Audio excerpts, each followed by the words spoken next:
جی S herbal wholesale Ayurvedic ادویات کا قابل اعتماد مرکز۔ تجارت کے خواہش مند حضرات کو ہم مکمل ٹریننگ دیتے ہیں۔ ہمارے ساتھ تجارت کر کے بھرپور پیسہ کمائیں۔ علماء کرام، حفاظ، ڈاکٹرز اور میڈیکل والوں کے لیے خصوصی رعایت۔ تفصیلات کے لیے ابھی رابطہ کریں۔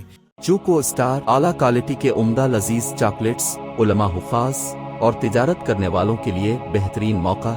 چوکو اسٹار اورنگ آباد۔ مزید تفصیلات کے لیے ابھی کال کریں۔ سنشائن ہربل مایوس شادی شدہ مردوں کے لیے جڑی بوٹیوں سے تیار کردہ اثردار دوا۔ اس کے علاوہ وزن بڑھانے اور موٹاپا کم کرنے کے لیے لاجواب دوائیں انڈیا میں کہیں بھی حاصل کرنے کے لیے ابھی کال کریں۔ بسم اللہ الرحمن الرحیم۔ السلام علیکم ورحمۃ اللہ وبرکاتہ۔ محترم ناظرین کرام، تحفظ دین میڈیا میں آپ کا استقبال ہے، خیر مقدم ہے، اور ہمارے خصوصی شو پرائم ٹائم میں میں ہوں آپ کا دوست ابرار الحق۔ ناظرین، all India Muslim personal law board کا 28واں اجلاس ریاست مدھیہ پردیش کے شہر اندور سے 30 کلومیٹر کے فاصلے پر قائم جامعہ اسلامیہ بنجاری میں منعقد ہوا۔ شرکاء کو مدرسے سے قریب کئی ہوٹلوں میں ٹھہرایا گیا تھا۔ بعد نماز عصر اجلاس کی پہلی نشست کا اعلان کیا گیا اور مدرسے کے باہر اور اندر مہمانوں کے لیے استقبالیہ بینر آویزاں تھے۔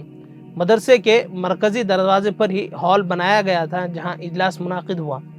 افتتاحی اجلاس میں سابقہ اجلاس کانپور کی کارروائی کی توثیق ہوئی، مرحومین کو یاد کیا گیا اور ان کی تعزیت کی گئی، اور مدرسے کے ناظم مولانا محمد تصور فلاحی نے خطبہ استقبالیہ پیش کیا۔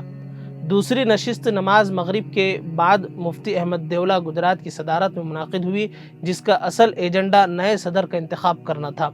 اسٹیج پر ان کے علاوہ مولانا خالد سیف اللہ رحمانی، مولانا فضل الرحمان مجددی، مولانا توقیر رضا اور مولانا عمرین محفوظ رحمانی بھی تشریف فرما تھے۔ مولانا محفوظ الرحمان فاروقی رحمانی رکن all India Muslim personal law board کی تلاوت کلام پاک سے اجلاس کا آغاز ہوا۔ اس اجلاس میں ملک کے مختلف علاقوں سے اراکین مسلم پرسنل لاء بورڈ تشریف فرما تھے۔ شہر اورنگ آباد سے خصوصاً مولانا محفوظ الرحمان فاروقی، امیر شریعت مفتی معز الدین قاسمی و حضرت مولانا الیاس صاحب فلاحی نے بھی اس عظیم الشان اجلاس میں خصوصی شرکت کی۔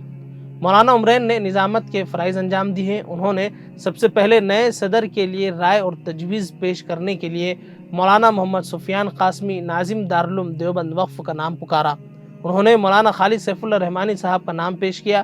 اس کے بعد یکے بعد دیگرے عربی مدارس، دینی تنظیموں اور تعلیمی اداروں کے ذمہ داروں اور نمایاں شخصیات کی آرا لی گئیں۔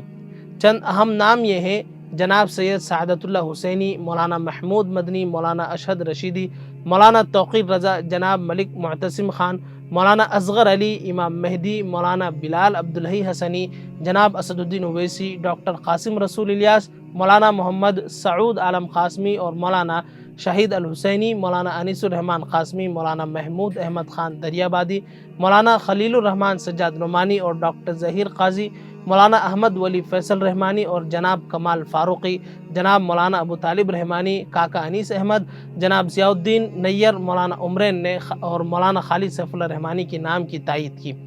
اس طرح مولانا خالد سیف اللہ رحمانی صاحب بالاتفاق صدر منتخب ہو گئے۔ ناظرین، دیگر عہدیداروں کا فیصلہ اگلی نشست میں ہوا جو 10 بجے شب میں منعقد ہوئی، جس میں بورڈ کے صرف مجلس عاملہ کے ارکان ہی شریک ہوئے۔